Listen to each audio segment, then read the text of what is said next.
ঝোলের পানি অ্যাড করে দিচ্ছি।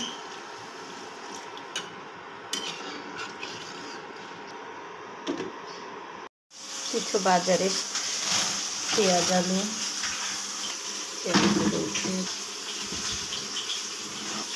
এখানে কিছু আলু আছে, এটা রংপুরের আলু, এগুলা দিয়ে ভর্তা করে করা হয়।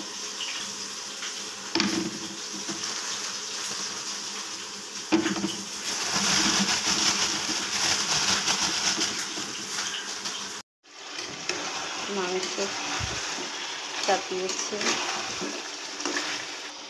মাছ ভুনা করব, এর জন্য আগে ভাজি হবে। ঝালের গুঁড়ি দিলাম, একটু হলুদের গুঁড়ি আর লবণ পরিমাণ মতো, এটাকে মিক্সড করব।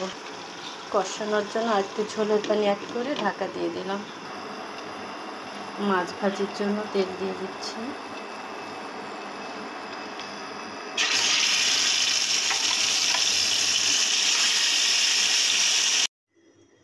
রাইস কুকারে পোলাও চড়াবো, এই জন্য প্রথমে তেল দিয়ে দিলাম। এবার কিছু গোটা মশলা, ঘি অ্যাড করে দিচ্ছি, 1 চামচ রসুন বাটা, আদা বাটা। এখানে চালটা ধুয়ে রাখা হয়েছে পানি ঝরানোর জন্য, চালটা অ্যাড করে দিলাম, লবণ পরিমাণ মতো, সুন্দর করে ভেজে নেব। গরম পানি অ্যাড করে দিচ্ছি।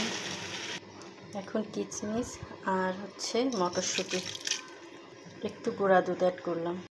খাবার রেডি করার জন্য যাচ্ছি দুপুর। এখন টেবিল কিছুটা গোছানো আছে, রাইস নেব কিছু,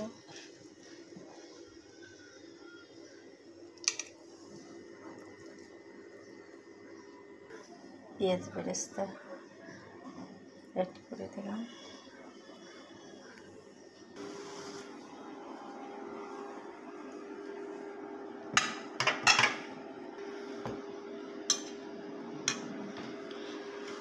এখানে মাছ ভুনা করতে চেয়েছিলাম কিন্তু ভাজি করলাম।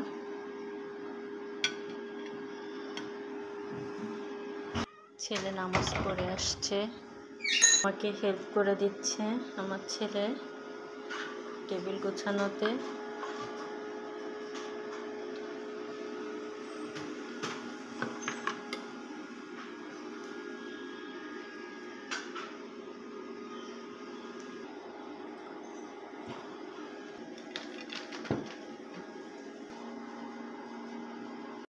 খাবার রেডি করার জন্য যাচ্ছি দুপুর। এখন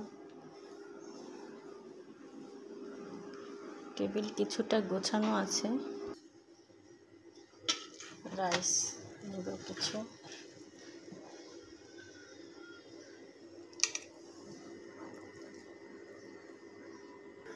পেঁয়াজ বেরেস্তা অ্যাড করে দিলাম।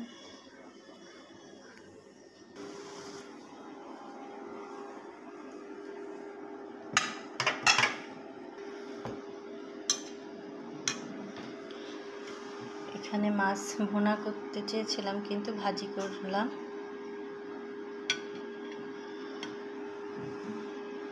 ছেলে নামাজ পড়ে আসছে, আমাকে হেল্প করে দিচ্ছে আমার ছেলে টেবিল গোছানোতে।